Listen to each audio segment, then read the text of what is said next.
The Santa Hermina military base near the Finnish capital, these army reservists are preparing for the worst. Their training has taken on a new sense of urgency since the start of the war in Ukraine.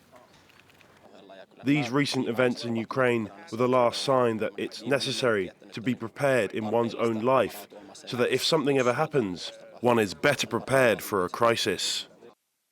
It's a sentiment that has been echoed by the Finnish government as it turns away from its policies of military non-alignment dating back decades, looking instead to join NATO. The Finnish president explained this decision to his Russian counterpart Vladimir Putin, a move he called a mistake, arguing that there is no Russian threat to Finland's security. But Finnish authorities aren't convinced. The country shares a more than 1,300-kilometer border with Russia, and interest in joining the alliance has shot up since the invasion of Ukraine. It's a similar story in Finland's Nordic neighbour Sweden. Support for joining NATO has also risen dramatically there to around 50%, but some Swedes remain hesitant on joining the alliance.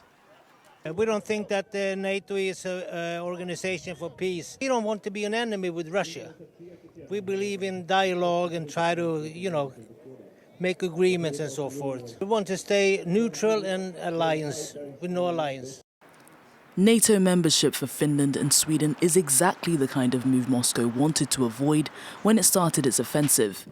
It's warned of serious consequences, namely threatening to deploy nuclear weapons to the Baltic Sea exclave of Kaliningrad.